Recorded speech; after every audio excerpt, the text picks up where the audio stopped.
Folks, we dearly and gladly want to welcome you to focus on Liberia. Today is Sunday and is prime time Sunday, as we call our program here at Focus on Liberia. In today's edition of our series, Where is God? We are looking at the legal and criminal justice system. And we want to know whether the God Almighty has anything to say when it comes to issue of legal and criminal justice.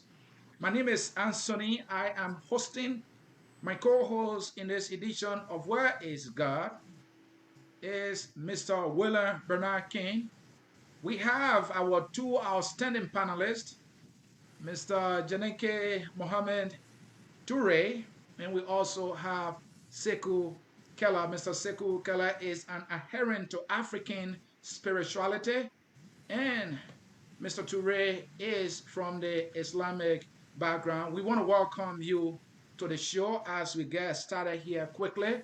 And so, to lay it all down for you to know what we're trying to do here is we all believe there is the higher power. Whatever your religion is, there is the higher power that will believe or has this role to play in every aspect of our life. And we started from governance, politics, if you like, and we came to sports, and we came to the economy, business, and all of things. But today we are discussing the legal and criminal justice system, and we want to know whether the God Almighty has anything to say in it at all. All right, let's get started. Let me say welcome, Mr. Turay. How are you feeling today? Welcome. Thank you very much. I'm okay. All And right. it's a pleasure being here once more. Thank you, sir. And Mr. Turay is our brother here from the Islamic faith. And also here, as I said earlier, is Brother Sekou Kelleh, an adherent to African spirituality. Welcome, Sekou. How you doing, my good friend? I'm doing good. Thank you. Thank you. I'm always grateful to be on this show. Thank you. All right. Let me now turn things over to my man, William Bernard King. William, you have to remove yourself on mute so that you can be heard, or else pack your things and leave. You know I don't mean that. Welcome, William. How you doing, brother? Thank you so much, Anthony. And let me also thank all our viewers and listeners for coming and joining us on prime time. I mean, on this prime time, we discuss something that is close and near to people's heart. And you're going to feel the emotions come out, especially with some of the comments that I made. But we assure you, we are all Liberians, and this is for a healthy dialogue and so forth. So thank you for having me. I want to thank our panelists for joining us, Mr. Teneka Turay and Mr. Sekou Kelleh. I want to thank you guys so much for joining us. And Mr. Turay, next year I expect you to invite me for La Fête de Tabaski, please. Thank you. No problem. God's willing. I think Mr. Turay will gladly invite you. Gentlemen, time is fast spent. Let's get started into this edition. No matter what our religion is, we all come from a tradition. So we're going to start with Sekou. Sekou, let's see. Does God want us to sue each other or settle our differences amicably when it comes to the issue of law? Yeah, thank you very much. Mm-hmm. First of all, we need to define justice, Mm-hmm. because when you define justice and what it is, then we can be able to understand where God fits in. Mm-hmm. As I always said, the first question an intelligent being will always ask is, who am I? Mm-hmm. When you are able to define yourself, then you will know exactly what your creator wants you to do or what your relationship is with your creator. So we have to define justice.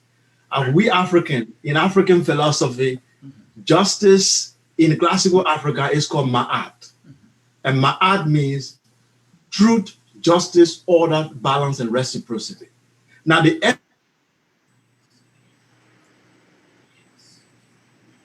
in a society, and once you cannot have order without balance. And to have this balance, you need judgment. And to have judgment, you need righteousness. And what is righteousness? Righteousness is to have the right knowledge about the laws of nature and the ability to apply these laws. So you need the right knowledge about the laws of nature, then apply, and the ability to apply those laws. That will make you righteous.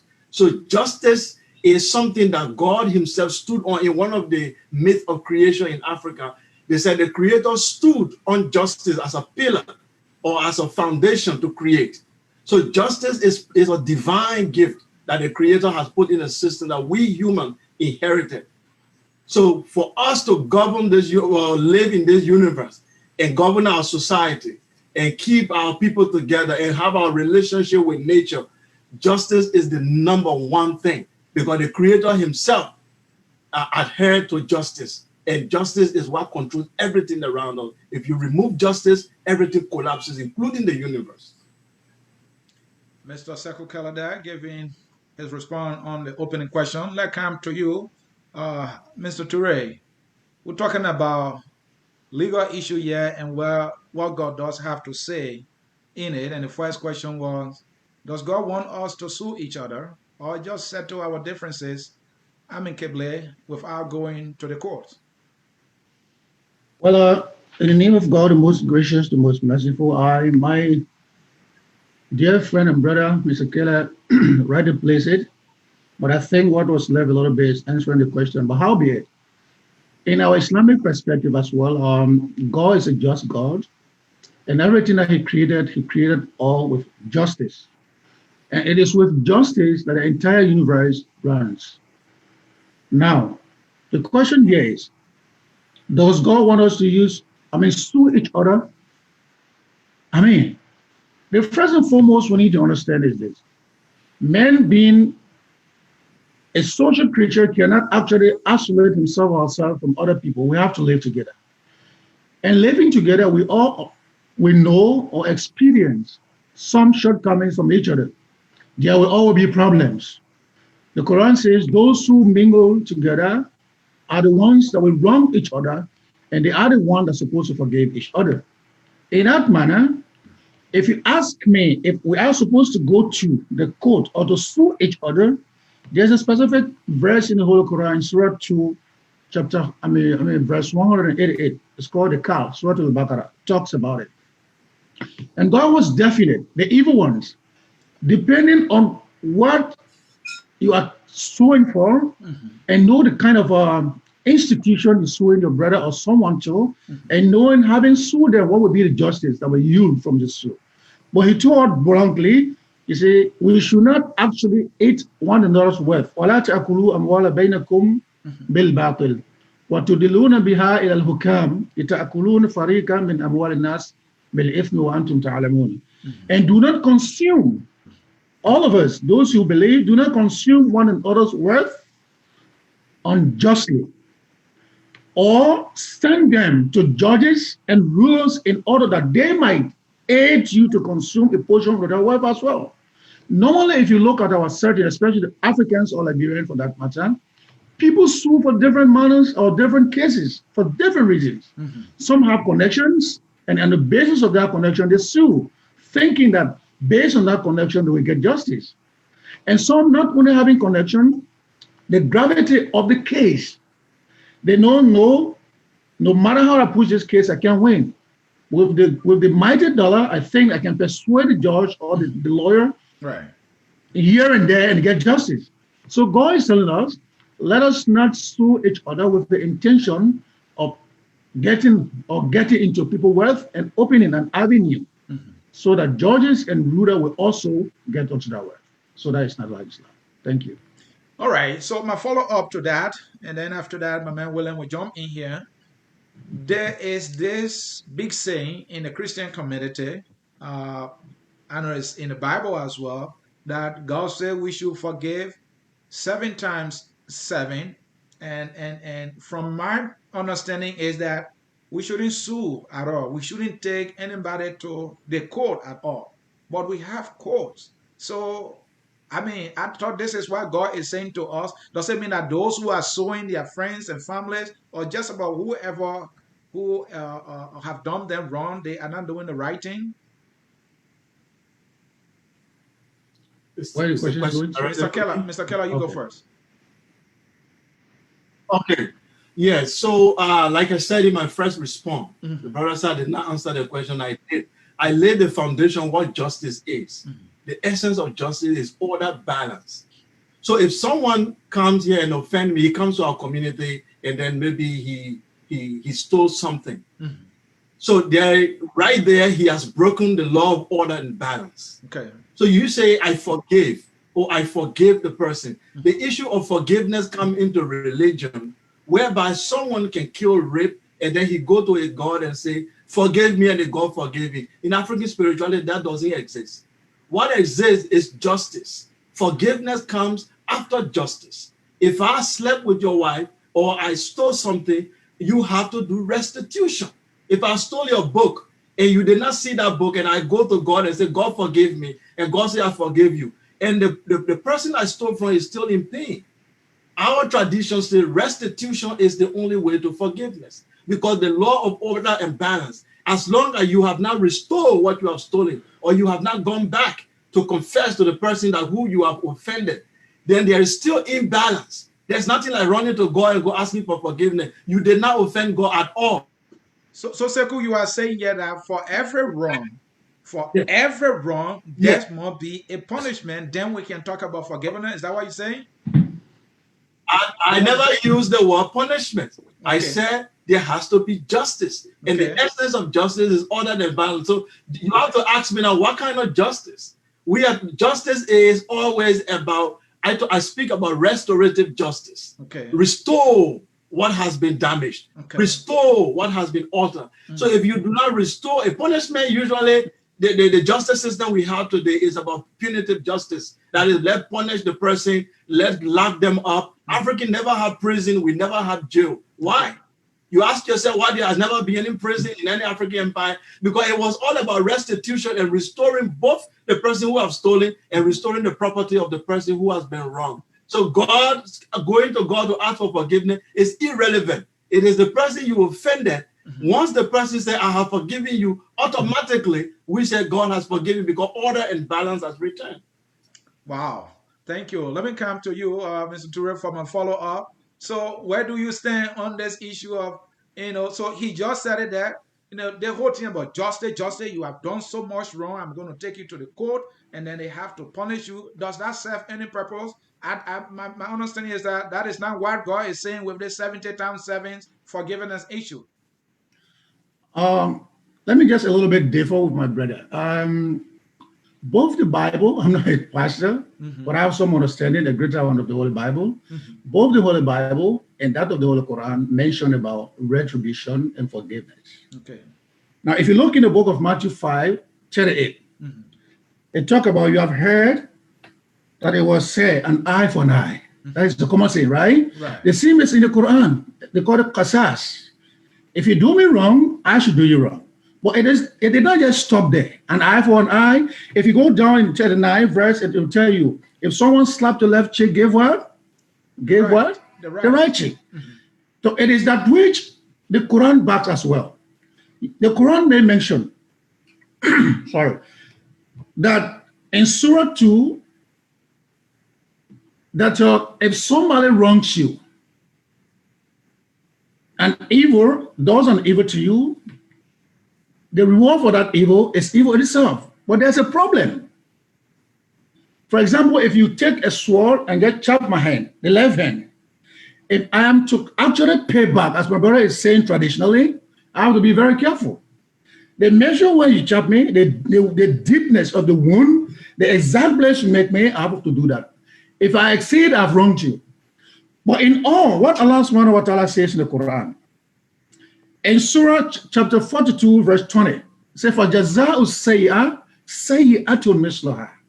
The retribution of an evil act is another evil act. But it did not stop there. Anyone who forgives, Mr. Faman Afa, he who was wronged and forgave, wa aslaha fa ajruhu Allah. You were wronged. Islam gives you the right to do similar wrong. You won't be wrong at all, provided if you do it in equal measure. But the Quran is telling you, having been wronged, and you choose not to wrong the person back, but you decide to forgive, but not only to forgive, and make reconciliation with the person. They say, remember, your reward is set forth with Allah, and you will get it in due measure. So what we are saying, in short, while we have to retribute evil with evil, but what is set forth as far above is reconciliation and forgiveness in that passage. Thank So you. reconciliation is a bottom line. Before I get to William, I saw that Mr. Kelleh was not happy. He's Yeah. saying you said there's going to be retribution, right? And he's saying retribution itself is equally wrong. Do you agree or disagree? Restitution. I did not speak on retribution. I am speaking from the scripture. Okay. Retribution of an. No, I said restitution. I am talking about retribution. I'm not quoting you, Mr. Kelleh. Yeah, I'm quoting Surah 42. Let me go ahead and make a clarification, Mr. Turay, so we can move forward. Go ahead. Let me make the clarification. You see, when the brother is quoting about forgiveness and what have you, we should be careful what justice is. You don't go to court for the lawyer to forgive you or people to forgive. When you talk about individual, you and your brother in the house, you offended your brother, what should you do?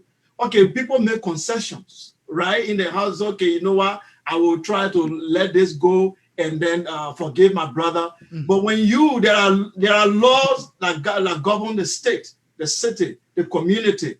There are natural laws. When you break those laws or you go against someone, the law says don't do that, you do it. Our tradition says there has to be restitution. You have to restore what you have taken. And even if you have to be punished for it, it has to be of restorative justice. That means, how do we rehabilitate this person and restore them in the society? Let's give you an example. In Islam, when a man steals, it's called stealing.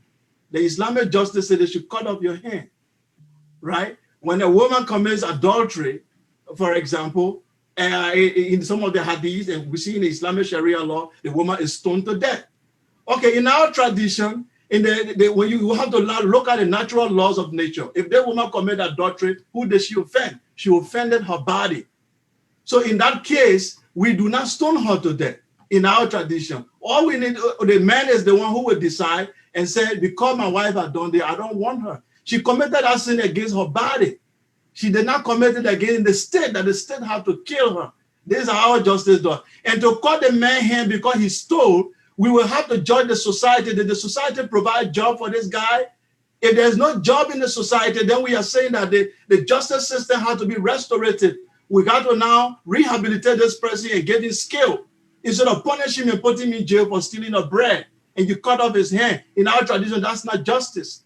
You got to restore the justice, right. I mean, restorative justice by bringing the person back into the society. All right, thank you, Mr. So I want to say eye for an eye, tooth for a tooth, Moses.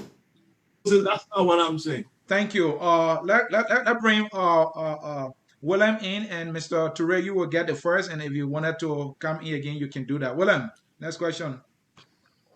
You are on mute, William. You are on mute. Stop this thing, William. Thank you, Anthony, for allowing me to come in. And as you know, I got some specific instructions to try to be the balance and maybe say something small from the Christian side on what is being said about justice. So I will just read this. It's a quote from the Bible, and we're going to go to the next question on how does God, from the Christian perspective, how do we see it? Because he says 70 times 7. So it says, for the Lord your God is God of gods and Lord of lords, the great and mighty and the awesome God, who is not partial and takes no pride. He executes justice for the fatherless and the widow and loves the sojourner, giving him food and clothing. So basically, to what this whole thing is from the biblical side, is that forgiveness is part of the same principle within the whole cycle of when someone does you wrong. That fits in that cycle the same way as redemption, and the same way as justice. And in the Christianity side, there are many instances where we say, how can we stop this circle from coming back to me for the wrong that I have done? And they say, well, the only way you can have that stop you is through Christ. But there is a God of justice. So we go to this question, gentlemen. The question is God happy with lawyers? We think that maybe they bear false witness sometimes. So is God happy with lawyers? Mr. Turay. Well, the question is like, I don't want to say it's a yes or no question. I can say yes and I can say no. But what accompanied the question is that lawyers that bear false witness and knowing fully that people committed murder and just go to court and defend them just because of money, right? God is not in favor of that, to be very honest. In the first place, Islam mandates us to be just. The Quran tells us to be just, speak of justice, defend justice wherever we find ourselves. In the Quran, in Surah 4, 135, it is clearly spelled out. And this verse is one of the most essential voices of the Quran, to the extent when the Harvard University asks, their faculty asks people for a scripture that is so unique and so just to be placed on the wall of Harvard, this was a verse that was shown. It was agreed upon, and if you do your research, you will find it today there. And you can find it in Surah 4, the Surah of Women, Surah to Nisa, verse 135. Allah says, Ya ayyuhal ladina amanu, O you who believe, you believers, kunu qawwamina shuhada linnas, walau ala anfusikum awal waldain wal aqrabin. O you who believe, be maintainers of justice for Allah, even if it's against your very self, your father and mother, or your relatives. Now, if God will instruct us to be maintainers of justice, to follow justice, to live justly, then what will you say? A lawyer who knows that I'm a murderer, I'm a rapist, I'm an armed robber, knowing fully well, actually giving some money to defend me in court, and asked me, did you really commit the act? And I said, yes, I did. It's okay, that's the truth, I just want to hear. And that lawyer will go into court and defend me, and perhaps based on what he or she will say in court, and I will win. My conscience is not going to set me free as a believer. And himself, his conscience will never let him rest. He did it for some cause, but God is telling us not to do that. So as Muslim and as believer, we need not to do that. And lawyers that are doing that, they need to stop. But looking at law in its totality, I mean, a good lawyer to do good services, especially the services that are in line with conformity with religion, with good practice and good governance, of course, that is essential. Thank you very much. But he can tell you who made you God in this worldly system. Who made you judge? These are men in authority, and men the system is falling to. So I'm going to go and defend my guy against the system that is made by men. God will judge you later on. But in this world where we live, in this court system, my job is to get you free at all costs. Now, God sees everything, so he will deal with you. But in this system, he may have that kind of conscience. And he may not be of religion that maybe allows him to have that kind of a conscience that hinders him, because all needs to be defended. Mr. K, now, one good thing we need to actually always stick to our mind is this. As a human being, whether you are a Muslim, you are a Christian, you are a Baha'i, you are a traditionalist, you are a Jew, whatsoever, the purpose of our creation that been sent on this universe is to worship God. And the objective of our worship is to please him. So whatever that we find ourselves doing in life, whatsoever it may be it sleeping, talking to people, visiting people, how we associate with our neighbors and stuff like that, everything that we do in life is to please that God. And amongst which we agree with me is court system. You went to school to learn. Having obtained a degree, you decide to be a lawyer.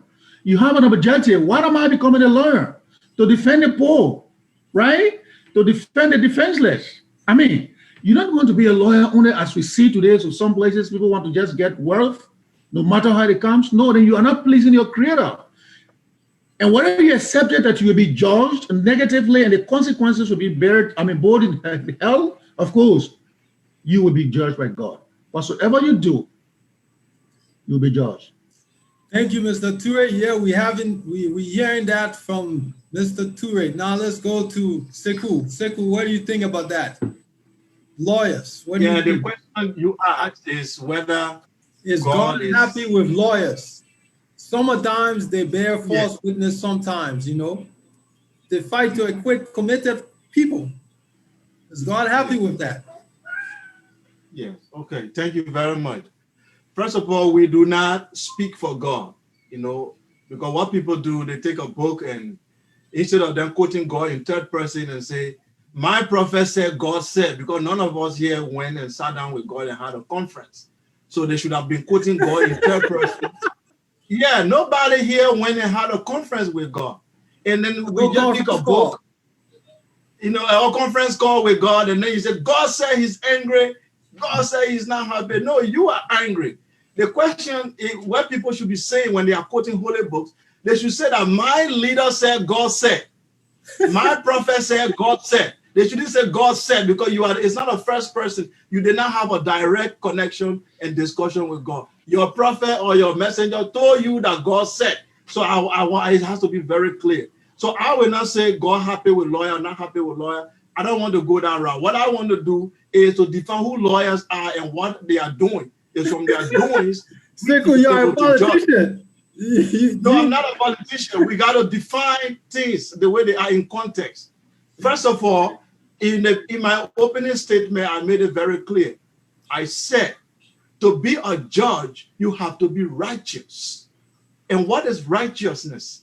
Righteousness is to have the right knowledge about the laws of nature and have the ability to apply it. And these laws of nature, I will come to them, I will list them today, because I always talk about the laws of nature and I've never, listed. I will list all the laws of nature today. Then we will look at our law. Do lawyers have the knowledge and do they have the ability to apply this knowledge properly? The justice system we inherited today in the world, it's not a universal justice system. It's a justice system from the Western culture, which says that the most powerful is always right, which that's the justice system we are in. You see, you cannot sue the president of the republic and win. You cannot sue the prime minister of a country and win. You cannot sue the billionaire of your country and win. So the justice system we inherited from the Western world is based on victor justice. That is the most powerful win. So the lawyers are playing within that system. It is that system they are playing within. Okay? The Islamic justice system does not agree with Western justice system. Chinese justice system does not agree with Western justice system. So at the end of the day, we speak of justice. What is a lawyer? You told us that you got to define the lawyer now. And then I need to know for sure how long that moral code you're going to be reading. Is it 5 minutes or 10 minutes? Okay. It will take like less than 3 minutes. Now, here are the laws of nature. The first law of nature is the law of preservation of self and kind. You have the right. To the law, you got to give us that lawyer one. Give us the lawyer. We're waiting. You said define what the law. Okay, for the lawyer, I just told you the lawyers are playing within the Western justice system, which is not a just system. How about in the African? So already we know. African sense. Did they exist? Sorry? In the African, from your side, do you have judges, lawyers? What do you have? Of course, we are the first people to establish a justice system. We are the first people to establish what you call a just system where people are brought and judged. You have Google the judgment scene of who do I come to? Who do I go to plead my case? I come direct. There's no one representing me. It's just me against the chief of the village. It is you directly with the person who has been designated as a judge. You make your case. And the judge has to be a righteous person who has the knowledge of the laws of nature and is a righteous being. That is, he has the ability to speak truth. So that person hear your case directly and judge you. But when you bring a third man in and begin to represent you, he's worried about his money. He's worried about what he's going to gain. He doesn't care whether you go to jail, whether you win the case or not. He doesn't really care. He's playing. If he's a government lawyer, he tries to play the government game to get his salary. Okay? So this is a justice system we inherited from the Western world. When Islamic justice system, I don't want to go there, because when I go there, it will create a lot of things. Where is this utopia city that you're speaking to? I want to go live there right now. Where is this? Yeah, I want to go there. Referring to. I want to go there right now and live. I want to buy a house there.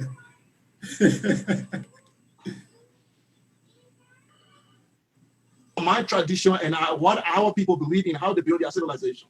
Yeah. So the first law of this nature is self-preservation and kind. Okay. You have to listen to this very well. You have a moral right as a human being to preserve yourself, because if you don't exist, nothing exists. You can only speak of God and everything today because you exist. If you don't exist, to you, nothing exists. So the first law of nature is self-preservation and preservation of kind. You must preserve your kind. If there are no black people here today, you will not exist. You exist because there were black people who existed to brought you into being. So this is the first law of nature, preservation of self and kind. The second law of nature is the law of opposite. You must understand that everything you see in life, they have opposites. You understand me? There will be no time for me to go into detail. Another law is the law of pain and pleasure. You have to be careful of pain and pleasure. Whenever there is pleasure, you have to be careful before you fall into pain. They always go together. There is also the law of love and peace.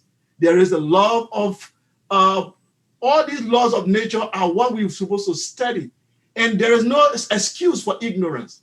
Whether you are ignorant, the law of gravity does not care.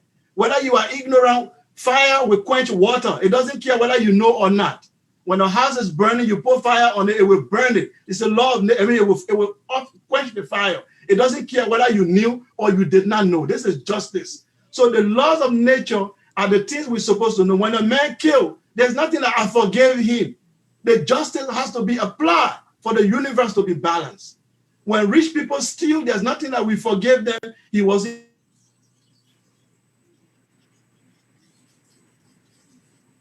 Ladies and gentlemen, okay, we have a little bit of a technical difficulty, but I think Sekou will be coming back. Sekou, you're back. Okay, when a man steals, go ahead, or kill, there's nothing. Go ahead. I said the issue of forgiveness and not forgiveness, what is important in a civilization, in society, is justice. When you establish a... Thank you, okay, Sekou. Again, the law, I'll let you land. Okay. Thank you, Sekou. Thank you so very much. Again, folks, you are watching Focus on Liberia. It's Prime Time Sunday, and there is in continuation of our series that we call Where is God? In today's edition, we are discussing the legal and criminal justice system. Is God in our criminal and legal justice system? Or what does God say about, these legal and justice issues that we have in this world as humanity? Gentlemen, let me come back to you, Mr. Turay. Lawyers fight to acquit even though they know committed crimes. I repeat, lawyers fight to acquit those they know committed crime. Is God happy with them doing so? Of course, that is gone. I would say no. But as human beings, whether we're religious or not, we are not supposed to defend evil.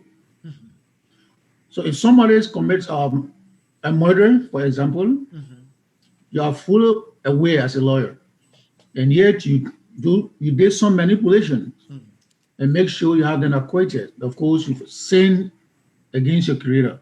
And not only that, those amongst the lawyers or in society that are actually freeing or making sure that evildoers are acquitted based on their profession, not only they are sinning or offending their creator God, but they are also aiding and abetting those people for doing wrong, and they are also corrupting the society in which they live.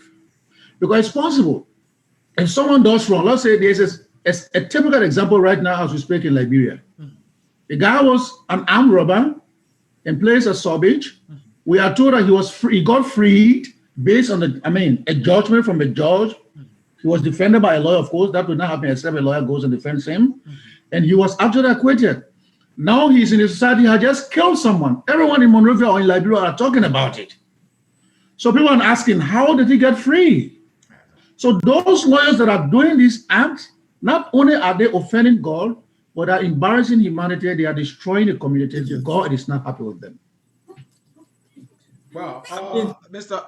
Kelleh, Yes. I'm sure you might have a different opinion here because Mr. Turay is saying these people are not only offending men or us as humans or the society or the state, they are offending God. Is God offended here when a lawyer acquits someone that he knows actually committed a particular crime?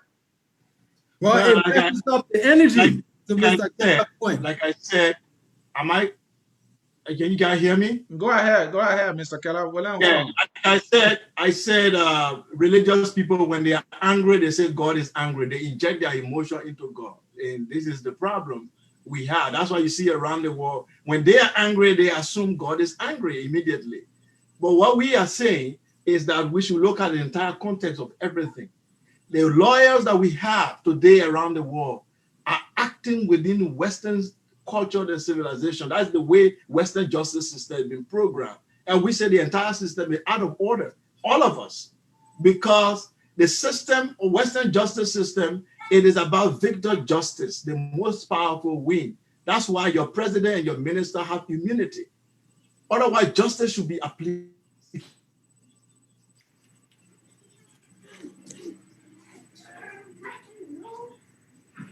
The laws of order and balance in the universe. So now, the lawyers are playing within that system that's been established. So both we that are going to complain there, both the lawyers and everyone, we are out of order. So there will never be any justice because the system itself that we are using to look for justice, it's like you're using a wrong formula to get a result, and the formula is wrong. So everyone that is applying it, both the teacher that's teaching it, the student that are learning it, everybody are in disorder. That's the situation. So it's not about whether the lawyer, what they do. Every one of us, the system we inherited is about victor justice. The powerful wins. So both we are going to complain, and the lawyer who are trying to enforce this law, and the judge who is judging, we are all out of order. That's why there's no justice. All right, William, anything you have? Well, let's keep on going. What I want to say is this: is that because remember, gentlemen, it's the legal and criminal justice system. It's taking advantage of a loophole in the law to benefit financially or escape punishment, right in God's sight. I mean, these are the laws of the land, and it can be a lawyer, or it can be someone who represents you, or you can represent yourself. But if there are loopholes in the laws that are written, I know, Mr. Sekou, you said these are man-issue kind of laws, but it's here, we have to deal with it. So, yeah, what are your thoughts on that? If you take advantage of the loophole, Mr. Turay? Let me ask you, Mr. Turay, because as you know, man is fallen, and we're not perfect. And sometimes you guys are who you are, sometimes you try to definitely escape certain things if you can. The lawyer taking advantage of loopholes in cases and have criminals acquitted. Is that what you mean? Yeah. I think we've just said it in all. From my Islamic perspective, it's wrong. And I even said those lawyers that are in the habit of doing that, not only are they offending their creator, but they are aiding and abetting those criminals to do more things. Okay, let's talk sometimes about this consequence. So I want to throw this out here because I think we're at a place where you guys feel a very strong way about this justice thing. So let me ask you this question. Recently in Liberia, with all the rapes going on, does God approve harsh punishment such as death penalty for those who kill, or castration for rapists, or cutting the hands of thieves? Let's start with you, Mr. Turay. When it comes to killing in Islam, the law The Islamic law, you may call it Sharia, that divine law from God, made it clear. Anyone who willingly takes away a life, a single life, not by accident, is punishable by that person being killed by a just government or leaders. But if that person kills someone accidentally, according to the Islamic law, the Quran, that person should pay a blood money. But assuming if the person does it willingly, they meant to do it with all their conscience, they went and murdered someone, the law says that person should be murdered as well. The reason is very simple. If those who will be doing things with their conscience clear and just leave them, because we need to forgive, we need to forgive, and we need to forget, we need to reconcile, of course, they will keep doing it. Let's take, for example, the question you just asked about rape. You just imagine. 15, 20 years back, we hear women be raped. The ages will be 35, 30, 25, and so on. But today, people are raping 3 days old babies, a year-old child. You just tell me, what is the aim? Maybe in our African setting, people will say, no, it's not just to rape them to have that sexual pleasure. Some just want to do it for ritual purpose. And raping someone's daughter, you have done so many things to them. Physically, emotionally, and psychologically, you have actually destroyed them. So I see the emotion come out, but the question is, castration or cutting the hands. Do you think God will approve the harsh punishment? Does God approve this harsh punishments? With rapists, castrating them may not be the right punishment. But I think detaining them and having detained them, put them in a place and refine their life probably would be better. But cutting off their whether private part or castrating them or cutting off their hands, I mean, it may be a little harsh. But howbeit, what they also did, we need to think about it. Because in our own setting, I don't want to go far off. Liberia, what is actually causing our society to keep being polluted is the start of impunity. Well, hold that thought, because I want to come back to you and ask you from a victim perspective, what kind of justice would satisfy the victim? Meaning maybe the mother whose daughter, what are the parents? What do you think they would consider to be justice fully repaid? But before we get to that, Sekou, I want to ask that question to you. Do you think castration for rape? Do you think death penalty for those who kill, cutting the hands of thieves? How does that work I remember my Facebook. Well, you got to be honest now. If it's a utopia society, you have no answer. But I'm always honest. I'm always honest with me. You don't like my answers. That doesn't mean I'm not honest. I've always been honest on this show. A few days ago, I put up my Facebook post. I said, castrate those guys. You understand me? I said it. I wrote it on my Facebook post. Now, that's me pouring my emotion. That's me being angry. That's me as an individual giving my back. But how the law works in the African philosophy, it has to be separated from what my emotions are telling me to do. You understand me? Now, when the justice system is an entire system. So when you have a tree, I'll give an example, and the tree have problem, the leaves are dying. You know that the leaves dying is not a cause, it's an effect of something deep down the root. So you go to the root. You don't treat the leaves, you go to the root and find the cause of this problem and solve it. Justice begins with social justice, economic justice. All other justices, before you get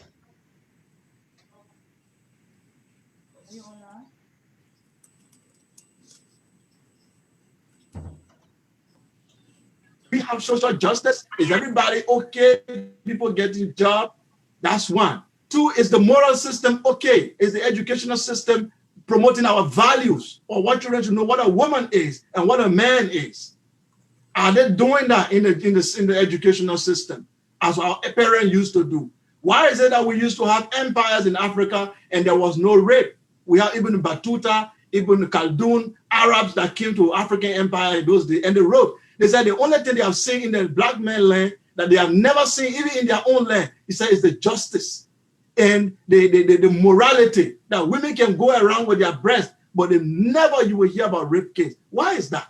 He said he came from an Arab country, which is an Islamic place, and he's praising this African nation to tell you that our morality was much even very higher than their own area. Why? Because the educational system, the orientation that they have in the society, it discourages some of these vices. Now, is God encouraging like we should castrate people, cut off their penis and cut off their hand and what have you? I would say that the jurists will have to look at it because punishment is something that is to deter. People say when you punish, then you deter, is serve as deterrent to stop other people from doing it. But does it really bring justice? I said, no, it doesn't bring justice. All right. You see, so the best way to do it, I say, is to reform the society and try to reform the people who are doing this thing so that we can have a more civilized society and prevent even this crime from happening. Thank you. Mr. Turay, William said we're going to come back to you. Let's take it from the victim's perspective this time around. So this guy, he did something wrong. Let's say he raped somebody or killed somebody. His lawyer or her lawyer knows it. But because that person being loyal and only there to defend this person, did everything possible to get the person off the hook. The victim and the victim's family are crying. And they are saying justice was not served. What is God saying to this particular person? Who is supposed to give this person justice in the first place? Is it God or is it man? I can say both, but the first one starts with man. Okay. God wouldn't come down and give justice. Okay. The reason why we have government, the reason why we have structure in place, is to make sure the real thing happens. Okay. Now, if man fails to give that family justice that they deserve, only because they have some kind of a lawyer somewhere who manipulated the system and got that person off the hook, yeah, I mean, it's wrong. And then you will tell me because of that, most families nowadays are hunting those who victimize their children. You know that. Right. Some are mobbing people and doing stuff like very much crazy. So it's wrong. If the justice system is corrupted and it fails to give justice, what is happening? I mean, it destroys the entire fabric of a society. Anyone can wake up and do anything at any time and go unpunished, because that is a signal that is given to the entire country. If that is a country for our own back home. If somebody does wrong, I was saying in the economy, the culture of impunity needs to stop in every spectrum of life. And Mr. Turay, I hate to interrupt, but does God dispense justice in our lifetime, or is it after when we die and go to this imaginary heaven or whatever? Sometimes the justice comes right in front of our eyes. Sometimes those who offend us and they feel because they are connected and they go with impunity, sometimes the justice comes, something falls on them, something happens to them right before your eyes. And the worst of all, having died and go to face our Creator, the worst of it is waiting for them. Thank you. Let me come to you, Brother Kelleh. And the other angle here is, all right, I am sincere. I did not do anything wrong. But because of who I am, somebody knowingly put this blame on me because they know that economically I'm at a disadvantage. And maybe because of my skin color, I say, oh, he's an easy target. He can be, easily found guilty of that act. I am placed into jail. I'm using the example because it's common in the Western world, where blacks are accused of committing crime. They have no hand in at all. They're going to jail, and some people suffer the consequences for so long. What is God saying about that? How can God provide justice for the individual? Having served the Again, penalty for crime they didn't commit. Go ahead. yes. Yeah, one of the problem we have been having on the show is like the concept of God that religious people have, that we all have, that we all understand who God is or God is supposed to be, is what we are saying. That's not the way God operates in the African worldview. Okay. We are not seeing God as a man sitting on the throne trying to dispense justice. Now, I'll be very clear tonight and start using euphemism. We humans are gods. Okay, in the letter small g. Gods, in a sense that we have the power and the ability, we've been given that. We have the power and the ability, the free will to dispense justice. We have been given that. So you don't, for the supreme creator to interfere with that is even unjust. Okay, it's even unjust because that's the divine gift that he has given. So we have all the right to be able to dispense justice or go for injustice. Now, in a society where a poor man who has no power is weak and is vulnerable, and then the person is being, the rich people are trying to kind of like oppress the person and then turn justice in their favor, like we see today all around the world. It's a responsibility of society. It's the responsibility of leaders to be able to stop that. That's why the governance system of a nation is very, very important. Now, in ancient Africa, the king represents God in authority. That's why they initiate the king is a God in a sense, not that he's almighty creator. He's God in a sense that he's not allowed to do injustice. He's not allowed to be unjust. That's why he's given a title of a God. It is against the constitution of the land for the king to be unjust, whether because of the tribe he comes from or because he and this person come from the same society. It's not allowed. You're always allowed to speak the truth. Now, it is the society that is supposed to uphold that justice so that all men will be served, all men will be given their due process. Now, there's a story in the African sacred text called the Hosea. We are told of a story of a poor man in Sudan, as it was called Kush at the time. This man had a farm, and he's very poor. So the rich guy came and took the farm from him because he said, look, I want to enlarge the farm and I want to produce more crops for the people. You have the little farm here and you don't have laborers. So I have to take the land from you and produce and make mass production. You are not capable.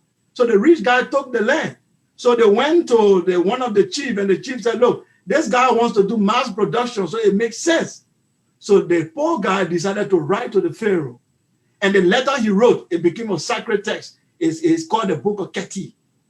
In that sacred text he told the king that justice, even you, king, justice is what preserving your life as you sit on that throne. Let justice be given to all men, from the weak and unto the powerful. This is the essence of our existence. For the sky that is above us and all these planets that move around is because of justice that is holding them for them not to crush us. So be just, O king, and restore my land back to me. Thank you. He explained it. But Pharaoh went back and looked into the kingdom.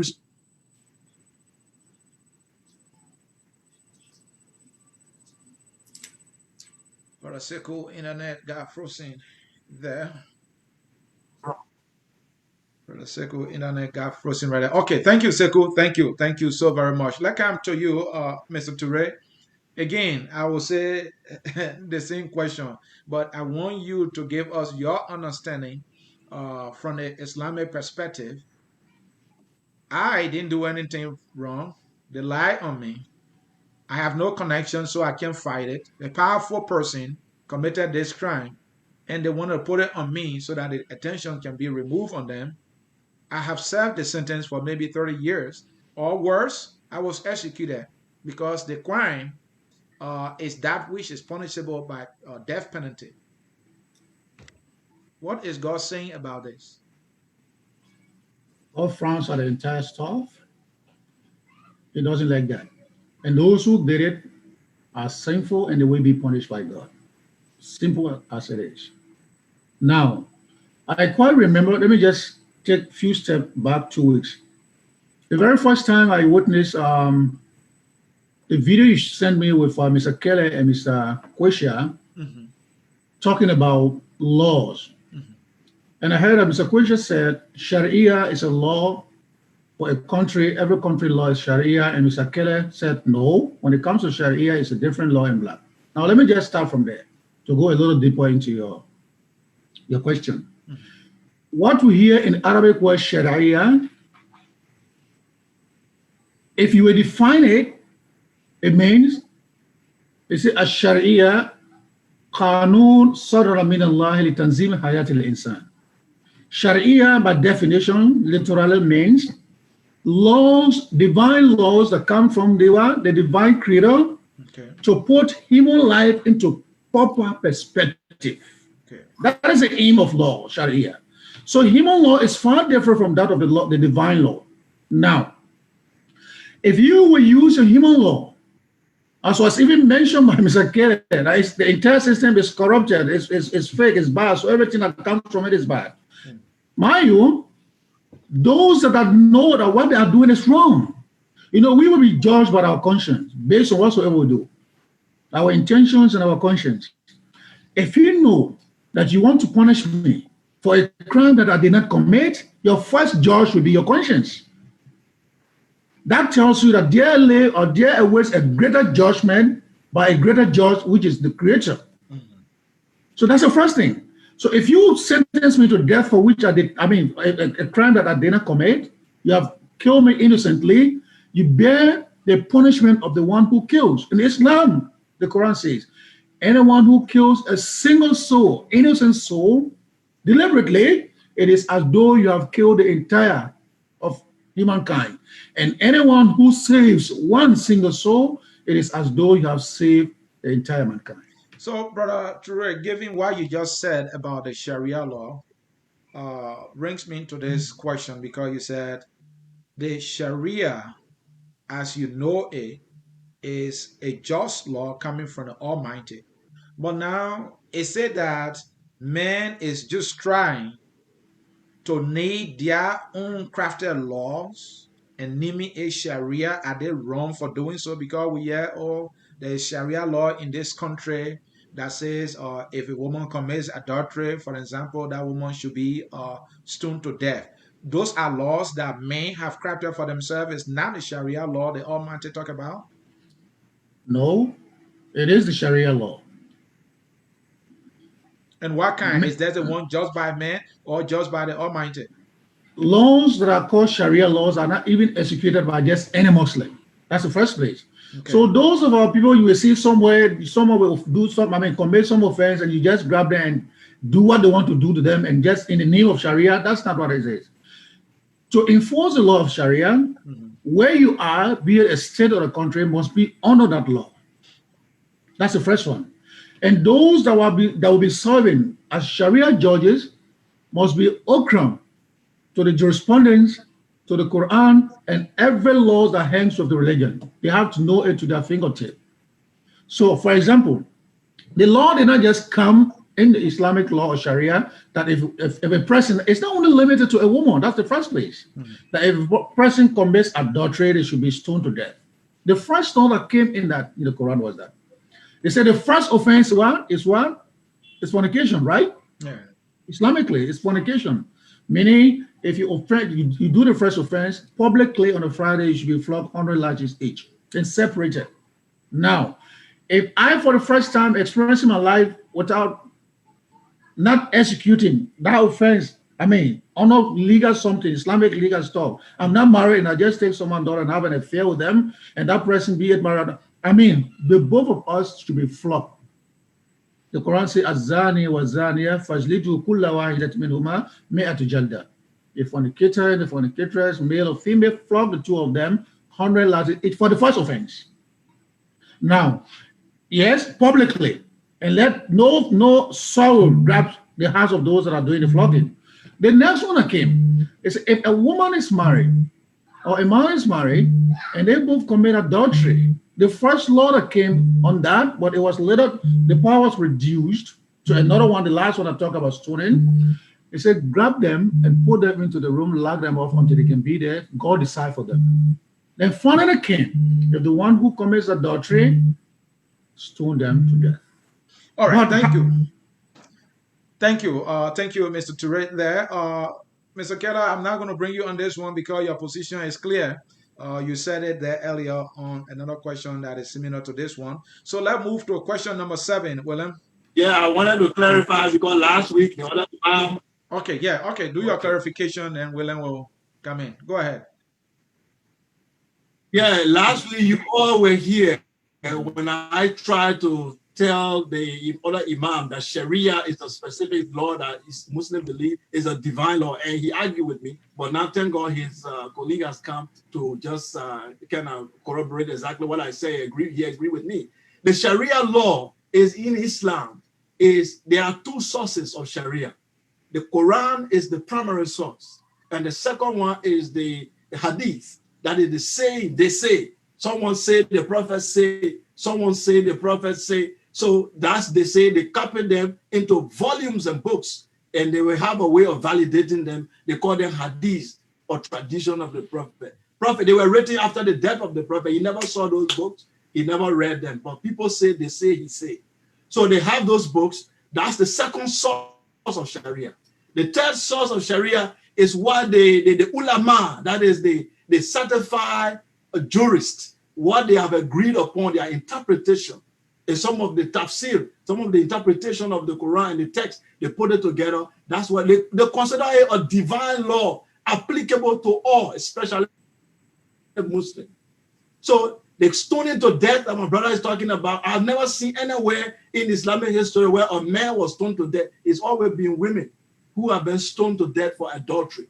In African spirituality, that's our African tradition, like I was telling you, when a woman commits adultery or a man commits fornication, we don't say you commit sin against God. We say you commit sin against your own soul. In that case, the state does not have any right to punish you. But when you say this person committed sin against God, and there is a judgment day according to you, where all souls will be judged, why you guys don't leave it without God to judge it? But you become judges on earth to judge people's soul. Then at the same time, you say that you want to create human law and divine law, you mix them together. You become judges. Sometimes you could be wrong in the justice system and stone somebody dead to death for those kind of things. So that's why we are saying the real justice, the universal justice, are 2. 1, a man commits sin against his own self, that is his soul. You don't have right to punish him for that. I drink alcohol, I lay down in my house. In Islam, they have to flog you. You can't flog the person, that is his body. Unless when he dry, he want to harm another person.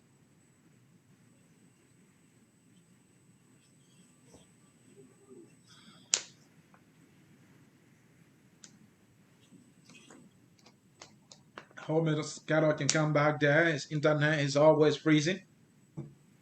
Man, my internet is just giving me a hard time. Yeah, your internet is always freezing. And usually it happens at the time you are about to land with a quality contribution. So what we're going to do is there is this thing called proper internet. We'll try to send some your way so that it will help. Mr. King? This is very effective. Yeah. Mr. King, let me progress. Let's move to question 7. Okay, I mean, I think, does God want us to obey laws that are not fair just because the government says so? Sorry, what's the question? Does God want us to obey laws that are not fair just because the government says so? Can I respond, or is the imam? Yeah, you can go. Okay. Again, it's difficult for me as a traditionalist that I am in the midst of my brothers who have a European and Western concept of God, where they think that they are actually slave and servant who are receiving authority and handout from the sky. Well, you are a divine being, the will that is in you. Sekou, that will, the will you have. Because Sekou, we have coming. Because you got to give us clarity. This traditionalist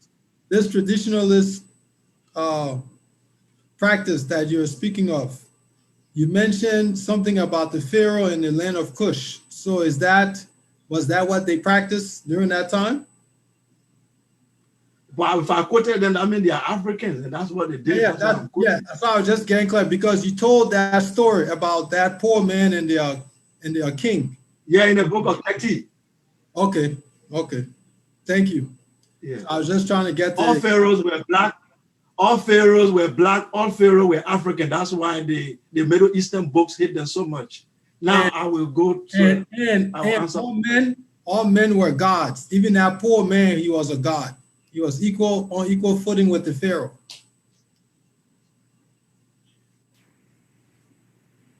Sekou, are you there? I think he froze again. Okay, and I'm guessing his answer will be yes, because all men are seen equal. Yes, Sekou, so all men were gods, whether you're a pharaoh or you are the poor farmer. So all men were gods. Okay, let's hold that thought right now. Yes, all men. Can I speak? Yeah, go ahead. Yeah. So, like I was saying, I was dealing with issue Sharia law. I'm done with it. Because you confused me. You gave me a question. William, you can always come in at a time when he's in flight, then it can just disrupt the flow. Yeah, you gave me a question. I was trying to answer, then you jumped in the flow. Not my fault that you got come here and Lone Star Internet. I don't know what's happening. Yeah, go ahead. Respond to the question. Does God want us to obey laws that are unfair? I'm sure you remember what Martin Luther King left with us, that if the law is not fair, if the law is not just, then there's no justice at all. Then we're not going to obey them. So, does God want us to obey laws that are not fair? As a God, the small g, you have a will, you have a divine will that's placed in you, and the judge in your heart is the judge in you is your heart, your conscience. Now, when you know the laws,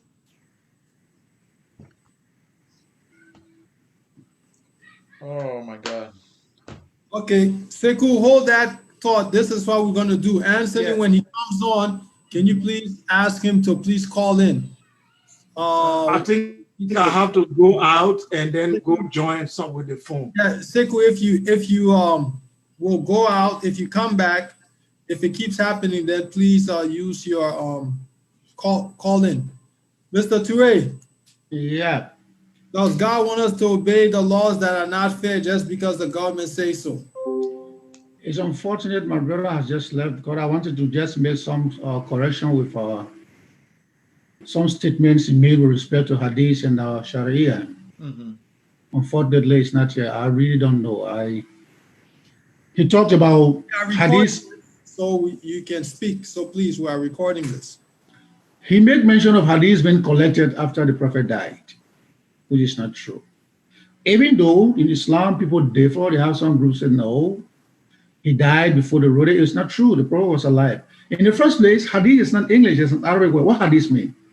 In Islam, when we talk about Hadith, it's in three forms. What the Prophet said, Qawl Rasul, what he did himself, Fi'l Rasul, and what he approved indirectly, they call it Taqrir. For example, if you and I, we are here in a group, and someone did something, and he did not actually frown on them or reprehend them or make any negative comment about them, indirectly he has approved that. So the Hadith is of this three. What you saw the Prophet doing, what he said that you should do, and what he approved. So those are the three combination of Hadith. Now, vividly, Sharia are the do's and don'ts. What God said do, what he said you don't do. In the Bible, in the Quran, don't drink, don't commit adultery, do not fornicate, do not lie, do not be a forward. These are the Sharias, biblically and the Islamically. Now, the question whether we should actually accept or live by laws that are not just, or that are not fair. The first thing I would say, any law that is given by a government that is not fair, it is a man-made law, and we are not supposed to live by it. Because every fair laws will come from what? Religion and God. Let's say, for example, we pay tax for a reason, right? Right. to support government. And no matter what happens, directly or indirectly, we have to get benefit of our tax. A tax without benefit is tyranny. I can pay my tax and don't benefit. Right? Now, let me tell you, for example, what was happening. Sekou, where you were was very clear. What happened like a month Okay. plus ago, we were hearing from the blue sky that our government was about to increase data price, right? Right. Looking at the living condition of our people, I mean, somebody who hardly afford to eat was buying the data for $2, for example, you want to increase it to $6. Then how do you want that person to live? Probably the government has a different intention. They have a different objective and motive. I mean, come on. We are not supposed to live by that law. If government say, for example, every man who gave birth to a female child, God forbid, you have to bury them in Liberia. Does that make sense? It doesn't. No, that's not. It doesn't make sense. To hell with that law. No one is going to obey that. Absolutely no one is supposed to obey that. Or anyone who has a boy child, it's compulsory that that child does not go to school except to reach 15 years. It doesn't make sense. You are destroying the child, you're destroying society, you're destroying the human race. So we are not supposed to, for sure, we are not supposed to obey or live by laws that will be given by our government that are not just laws. Thank you. Thank you. Sekou, you are back. Yes, sir. Okay, well, let me take a stab at that from the Christian side. Okay. All right, go ahead, Willen. Go for it. There's in Christianity what we recognize from the Old Testament and we go forward is what we break it down into three types of laws. There's the moral law, then there's the civil law, and then there's the ceremonial law. God's moral laws never change. Do not lie, do not cheat, do not kill. Those laws do not change. There were ceremonial laws that were done by the people of Israel. From Christianity's side, most of those ceremonial laws for us as Christians, Christ came and he has performed the last ceremonial act. From the civil law side, we see that society evolves. There are certain things that were not necessary. You don't have to do anymore. You're living in the desert versus now you're living in the city and different things like that. And so oftentimes what we see happens is that man is not perfect. And so in his attempt to govern himself, he makes these laws and these rules and tries to live within a certain confinement. And that always brings a strain and that always brings a struggle. But the moral laws never change, but how we act those out differ. In Christianity, sometimes there's a clash because there's traditional things that happen that with people with traditional culture. For example, in Saudi Arabia, if you are a Saudi Arabian citizen, you don't pay taxes. You know that? There's no income tax. That's a civil law. Versus here, we pay taxes. And so even in other Muslim countries around the world, they pay taxes. So we have those things that are always in conflict with different forces. But is God of justice? We believe so. And we believe he is above the court system. So justice will be served. Now, does it serve for those people who served the 30 years in prison? And some of them died in prison. They were falsely accused. That's where we live in the fallen society. And those are certain wrongs that in our human capacity as Christians, we believe that we can't, we fail because we're not able to right those wrongs while that person is alive. Thank you, but Sekou, you are back. And so, do you want to move to the next question, Anthony, or you wanted him to land on from his previous? No, I don't know if I want him to land, and Sekou, before you land, just before you could get off, what you said about the Islamic faith, Mr. Turay has some disagreement. Mr. Turay, can you state your disagreement on what he said so that he can This also agreement clarify was that? about the hadiths. He made mention the hadiths were gathered after the Prophet died so many years. I'm saying no. Even though scholars differ, but in reality, we need to know what is hadith. Hadith is the statements of the Prophet, his actions, and what he approves. What you saw him doing, what he said that you should do, and what he approves amongst people. Somebody did something, he didn't say no, it's wrong. I mean, silent the same means what? A consent. So these are three cardinal principles of hadith. The Prophet was alive when hadiths were recorded. He was alive.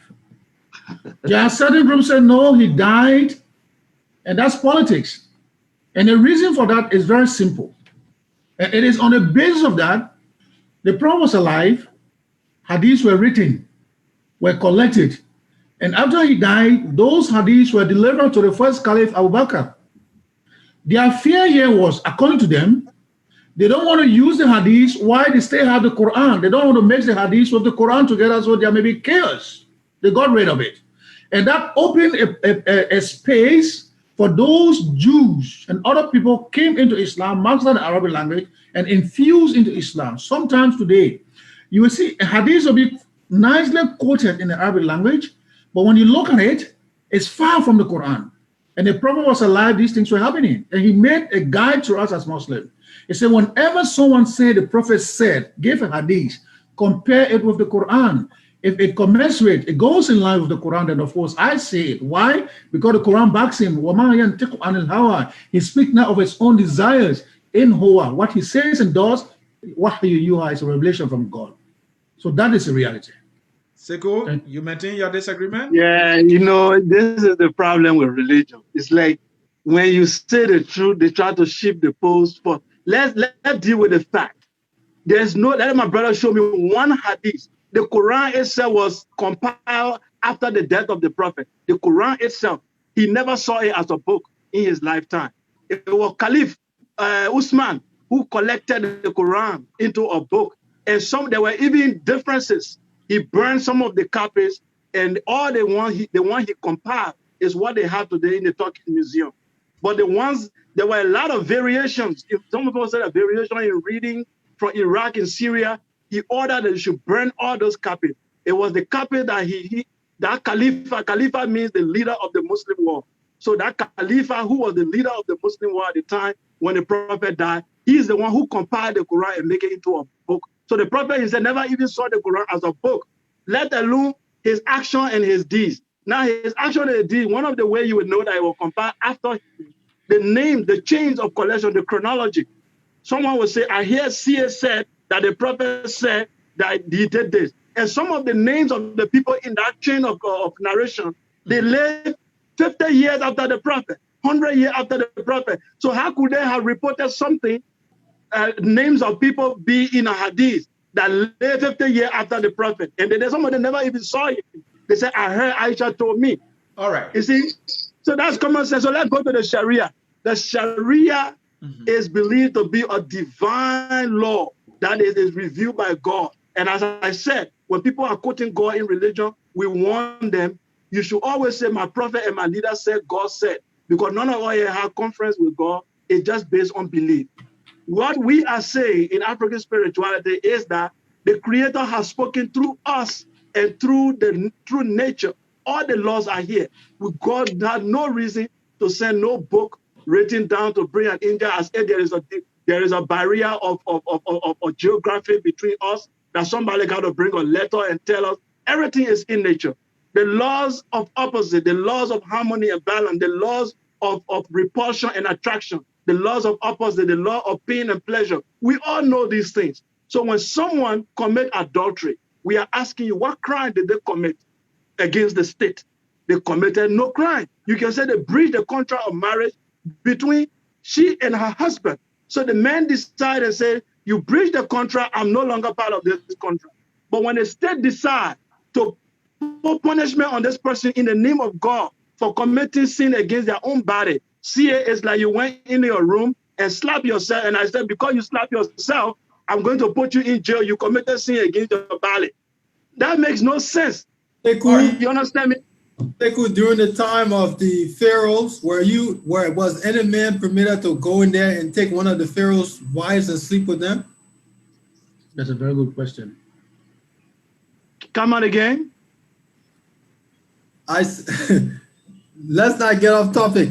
Well, let us not Yes. get off topic. I take that. No. Let us not get off topic. Gentlemen, let's do this. Gentlemen, let's do this. Because Time is fast spent. Hold on, William. Time is fast spent. Let's do this. Let's bring in our final set of questions so that we can wrap this up. And this is what Focus on Liberia can do. Mr. Turay and Mr. Kelleh, maybe we can bring the two of you to a debate, on these issues that you have disagreement on. And the only rationale would be for all of us to get better understanding. And it's not about, wonderful. This person is a better communicator. It will not be so. So we'll follow up with you on that. But let's come to our final set of questions here. And the first one, I will read the 3 questions, and those will be the final set of questions, gentlemen. So pay attention, but you can always come back to me if you forget any.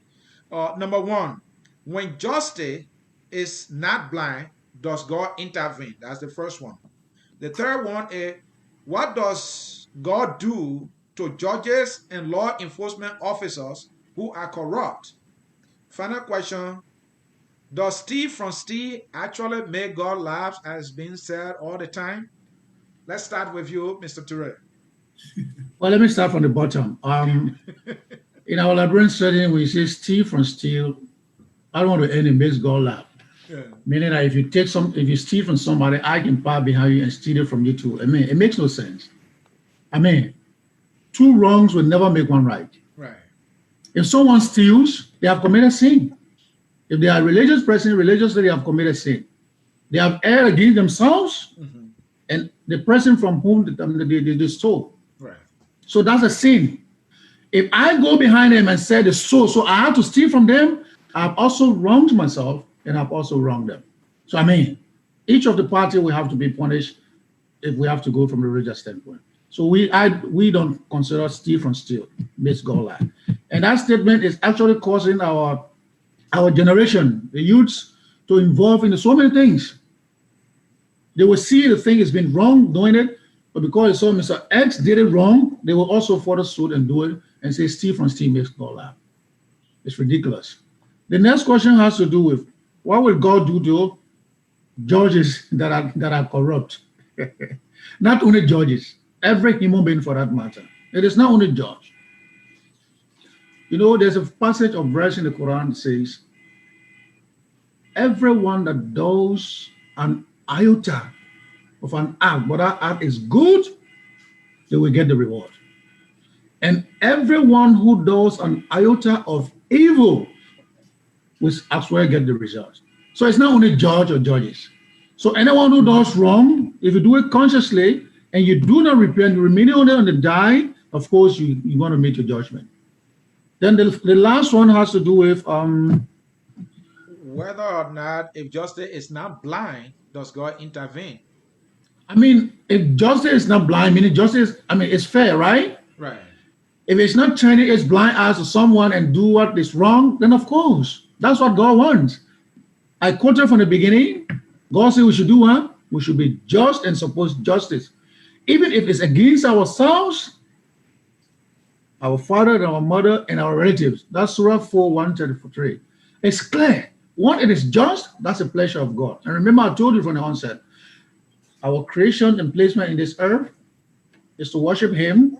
And the objective of our worship is what? To seek His pleasure. So it's perfect. Thank you. Sekou? Yes. Starting with Steve from Steve Made God Laugh. Is that something in African spirituality that people laugh about? There's nothing like God laugh and what these are anthropomorphic terms, trying to give God human qualities. Yeah, all the human characters. Yeah. When I steal, and then you steal from me, it is all injustice. All of us there, we are out of order. So there is nothing there like God is happy that you did it. You know, we use that to tell it's a metaphor to say, look, you did bad and I did bad to it. Karma. So some people call that cause and effect. You do wrong, somehow the universe is going to punish you, or somebody drive car and hit and say, oh, because he was wicked, so that's why he had this accident. This is the way we humans are trying to see how God is trying to fight on our behalf. Poor people are looking for way how God will fight for them because they don't have the power to fight. But this is the way we understand it. We are all, I said in my first statement, we are all God. I think I take that back. What I'm trying to say is that we have the potential to become God. The will and all the mechanisms are in place for us to evolve into God. And who is a God? A God is a soul that has evolved to a level where it has brought justice, it has brought righteousness into the world and established what we call ma'at, the justice in the world, to a point where he protects life. Someone who can lay down his life on other people, can bring things that will ease the suffering of human beings and help and protect life as a collective. So that person has become a God because that's what God does. So that person has become an evolved spirit. He has become a God. Now, when a person steals or they are doing evil, what they are doing is that they are diminishing their evolution. They are diminishing their evolution. They are destroying their soul so that they will not be able to evolve. So even when they die, the soul will be discarded because it's not pure enough to continue existing. That's what is happening. Now, does God punish immediately for when people steal on earth and what have you? We said no. What happened is when you support injustice, the injustice will increase to a point it come by and hunt you. That's what they call the chicken has come home to roost. So you keep doing evil. For example, you are a terrorist. You attack people country, you kill them. Eventually, your own children or some of your citizens will become terrorists. And they will also start attacking the state that you established. So everybody will become terrorists. So the chicken will come home to roost and there will be injustice everywhere. So injustice always produces injustice. And And justice leads to order. Sekou, just to bring you to the specific question, which was the second question, does God punish law enforcement officers, judges, who are corrupt? And the reason we're asking this question is these people are the checkpoints for justice. These are the ones that should be enforcing. And if they become corrupt, if they're compromising the very justice system itself, then where is the justice? That's why we ask the question, does God punish these people for being corrupt? That's what I said. No, it does not punish them in a sense whereby angels will fall down from the sky and come and burn them or chop them into pieces. Okay. But what will happen is that they will keep piling up this injustice. It become a poison for them. So they themselves will end up drinking that poison someday. And the same injustice they put on the poor people, it will grow into a bomb and will explode, and they all will be victims. So that's what injustice does. Like I will give example is slavery. When the white Christians came and took black people into slavery, the Mediterranean Sea or the Atlantic Ocean did not part, as the Bible legend is saying for the Jews. Nothing happened. No angel came from the sky to save black people. 500 years they were there. But that injustice, it increased or exploded into American Civil War. They killed each other. Brutal civil war, they destroy each other until they themselves said we have to abolish this slavery and move on into civilization. And when they abolished it, they moved on. They built a state and they began industrialization came. So injustice increases, it becomes a poison and it destroys the person himself who is doing that injustice. But it's not like angels come from the sky and they begin to punish and what have you. No, it is what your hand do. It will eventually grow up into a lion and hunt you back. That's how the universe works. Thank you, Sekou. And may adjustment as your end. We can see your eyes and your forehead there. I'm Thank so you. sorry, Thank you. man. Let me come back to William. This last question, Steve from Steve, whether it really makes God, to laugh. William, from your, Christian background, and by the way, I'm a new convert here to African spirituality. Sekou converted me here on this platform. So, well, let me come to you. Mr. Turay was giving, he gave a little leaning into what I'm about to ask you that, oh, Steve from Steve from Steve actually made God laugh. I mean, it's all wrong. And what I want to ask you, William, is that I listened to old man Samuel Jackson. I think you know Sam Jackson, Yeah. and in his podcast, and this was so funny, and he was talking about corruption in our society there, and he said, I was in Liberia, and this Peking, what's his name, Sekou Kalasco, came and squeezed $100 in my hand. So I was following his podcast. He said Sekou Kalasco can squeeze $100 in my hand. Man, I mean, he can squeeze $100 in my hand. So everybody got curious. But did you take the $100? Did you take the $100? So when he finally got that comment, he said, yes, I took the $100. I used it, I bought food. That his money. So my questions to you, this actually supposed the idea that Steve from Steve made God laugh. He assumed that the money that Sekou gave him was not Sekou money just because Sekou in government. That's money he acquired. Maybe he actually did not work for it. So legitimately, he could take it and use it. This is how corruption permeates the society. So, William, again, the question to you from the Christian background, does Steve from Steve actually make God laugh? And what is the danger in doing so? Thank you, Anthony. When you reach to the 2.5 minute mark, you tell me to stop, and I will stop. Okay. Go So the ahead. first thing is that this is about God. Psalm 103, verse 6. Mm-hmm. You are God who make things right, giving justice to the defenseless. Mm-hmm. The other one is, I know that the Lord secures justice for the poor and upholds the cause of the needy. That's Psalm 140, Mm-hmm. verse 12. The other one says this, Isaiah 61:8. He says, for I, the Lord, love justice. I hate robbery and wrongdoing.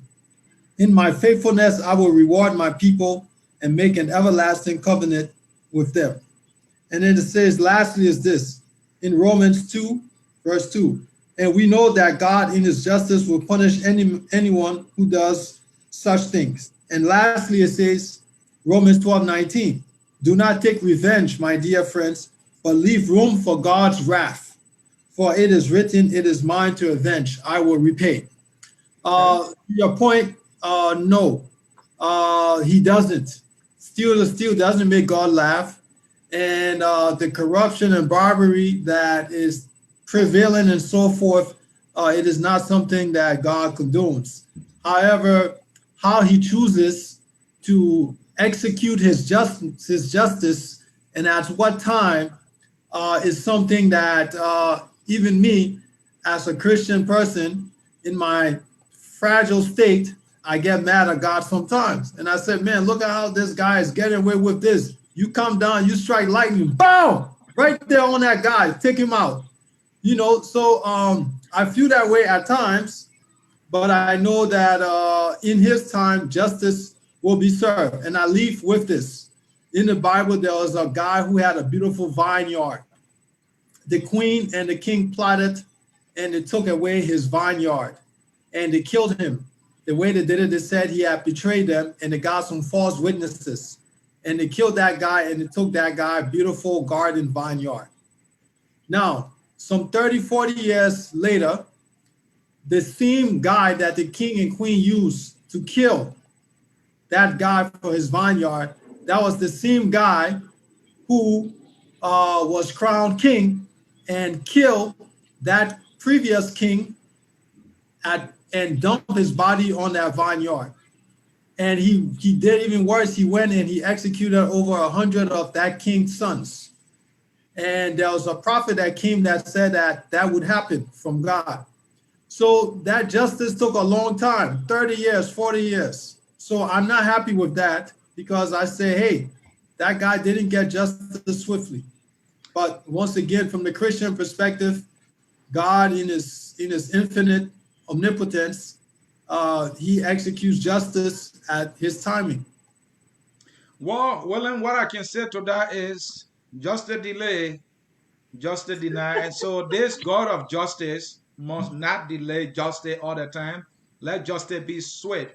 Gentlemen, I think we have come to the end. What I will be asking you now is your parting comment and trying to conclude on what we have been able to cover, talking about Where is God in the legal and criminal justice system? Let me start with you, Brother Turay. Please conclude on our topic today. Where is God in the legal and criminal justice system? In every form of our justice system, we find God. God has asked us, from the Islamic perspective, to be just in whatsoever that we are doing, to be maintainers of justice, no matter how it will be, whether against ourselves, against our fathers, against our mothers. You know, Mr. C, it's very difficult sometimes to be just in a situation where it's against your father or your relative. But sometimes, in furtherance of that verses, he said, even if the person is poor or rich, be just. It takes a man to do that. But that's why or how we are instructed to do. We need to be just and be maintainers of justice. So God is a just God. He's highly interested in justice. He created everything, the universe and everything around us with justice. And we who live in this universe, we have to uphold, defend, protect, and maintain justice. Thank you very much. Thank you. Final words from Mr. Teneka Mohammed Turay, brother from the Islamic faith, sharing his thought on the subject, where is God in the legal and criminal justice system? Thank you, my brother. We will always reach out to you so that we can get your understanding and perspectives on the issue as it relates to the higher power up there. My friend Turay, thank you so very much. Mr. Kelleh, let's close. Where is God? What? Let's go. Close us. So my closing will be a little bit long because I have problem with internet and a lot of things went wrong. I know, I didn't pass across the messages very clearly. But however, I will try my best to summarize the whole thing and highlight some of the key points. Okay. The symbol of justice in Africa is a female. And this female, she's not blindfolded. The European took the image and blindfolded and said, justice is blind. And everyone said, justice is blind. In other words, justice does not have preference. But our justice symbol is a female with a feather on the back that they are calling angel. And a symbol, why did we choose a female? The woman is the symbol of justice in the house. She, the children, the father, and everyone. The mother sees everything. She observes everything. She knows that house better than the man. And she knows everything about the children. And she's not partial among the children. She does not love one of the child more than the other. She wants the best for everyone. Sometimes she could beat the children, but all for good. So the woman has been chosen as a symbol of justice in Africa, in classical Africa. And the feather symbolizes the heart has to be as light as the feather. We have to make sure daily we judge ourselves and make sure our heart is as light as the feather. When it comes to justice, is social justice, criminal justice, the African cosmology make it very clear that the creator stood on a pillar to create the universe. That's a mythology. And that pillar was a symbol of justice. That means justice is the one that holds the universe together. Martin Luther King said, I don't know, he said the arc of the universe is long, but it bends towards justice. I don't know if I quoted it very well. It always bends towards justice. So if injustice comes in a society, it's the responsibility of everyone to rise up and put it in order. And if the social justice system is being destroyed, the criminal justice will be destroyed. Everything else will not be right. It is the beginning of it, the social justice, the culture, the moral, and then you now go to the criminal. But if you jump over one, there's no way you're going to have justice because everything will be in disorder. So justice is very important. And to be just, you have to understand the laws of the universe. And these laws are 8. Begin with the law of self-preservation, like I mentioned all of them in the beginning. These laws, you have to know them and how these laws function. Then from there, you will be able to be just. And a just person is a righteous man. And a righteous man is not a man who obeys a book from the sky or what have you. A righteous person is the person who has the knowledge of the universe, understand the laws of nature, and has the ability to apply them. That's a righteous person. If I see alcohol and the laws of nature says that there should be balance, and I drink too much, that means I do not have the knowledge and I do not have the ability to apply the law. So I will be out of order. So we all have to learn, we all have to study nature, and we all have to create that mentality and the ability to apply. Otherwise, our society, our community, and everywhere, there won't be justice. Justice is individual, is collective, is a thing that affects everyone. And there will be no angel in the sky that will come fight for your justice. Rise up and fight for your life, fight for your right, stand for justice anywhere you are. There is no angel from the sky that comes down to fight for you. It never happened. It has never happened. And if you messed up, another people can wipe you out the surface of the earth. The Native American are no more today. No angel came to save them. So you have to know their destiny is in your hand. As a human being, you'll be given all the quality. You have the will, you have the spirit, the power to decide your own destiny. God does not interfere. That is the man Sekou Kelleh, an adherent to African spirituality. He says there is nothing like religion when it comes to, God. Their religion thing is just part of tradition. William Bernard King is here. William, where is God in the legal and criminal justice system? You have 1.5, my friend. Where is God? Thank you, Anthony. To some of the points that are being raised up, I love this thing is called free will.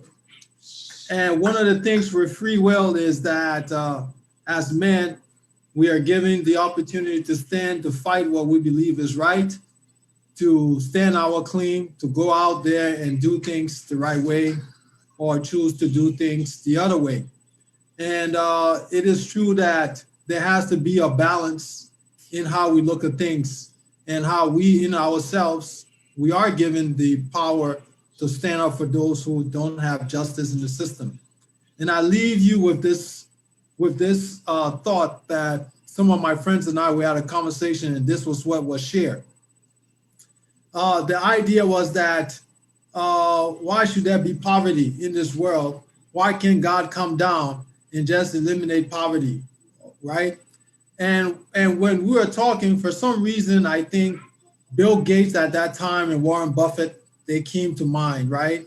And I said, and what I said was that, hasn't God made all the resources available? True, he may have given those resources to two people, but they have so much wealth and they have the free will. And he has blessed them with breath and the ability to acquire all these things. So shouldn't they go out and they have the power within them to try to combat poverty? And then he responded, it depends what perspective or where you're coming from. Maybe they don't believe that those things were acquired to them or gifted to them because of God. They believe that it was because of their own strength and power that they acquired them. So they're not beholding to anyone. So hence, I leave with that yes, God is God of justice, whether we want to accept it or not, but how he does it and in what time, it still baffles me. But, we leave it in the hand of the Creator. William Bernard King there, giving his closing on where is God in the criminal and legal justice system. This is what I have. What I think is that God has given us this free will. God has given all of us this opportunity, the opportunity being this planet Earth, for all to fend for ourselves. Some will be lucky because of circumstances, because of environment, because of your setting, because of where you find yourself. And sometimes when you try to change your environment, when you try to get some understanding, maybe you try to get some education, maybe if you apply the little you know differently, as the Facebook guy did, you will become rich. And I don't think God is setting other people up to succeed and setting other people up to fail or to remain down. It is a competition that God has created for all of us to compete. That is what I believe. And it is the free will of those who have it, those who are fortunate to have inherited riches from their parents, to decide to share or not to share. Where is God in the criminal and legal justice system? Well, God is depending on man, because the last time I checked the Bible told me, show that the Lord God Almighty will do nothing except through his servants. So God acts through us. God acts through the lawyers. God acts through the judges and the police officer. If the lawyers decide to do the wrong thing, surely we will be left at their mercy. And that's why we see today people getting killed with all the noise. It continues. Last time I checked, I think in the state of Louisiana, police officer again killed another black man. Is that God who telling that person to make that decision? Of course not. So God is just everywhere, and he's asking all of us everywhere to do the right thing everywhere. But we being men, we being humans, not doing the right thing everywhere and every time. So God is everywhere. On that note, folks, we want to say a very big thank you to Sekou and Brother Turay for honoring the invitation. This will conclude our series, Where is God? Here at Focus on Liberia. Next time we have another series that is, God related, we will bring that to your attention. Mr. Willa Benakin, who came in to co-host, thank you so very much. Again, thank you to Sekou and Mr. Turay for blessing us with your knowledge, and we appreciate that. Folks, this is how we come to the close of this broadcast. Thank you for watching, and bye-bye, folks. Thank you. We are Liberia. Liberia is our home. Liberia people.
DJ House of Pain.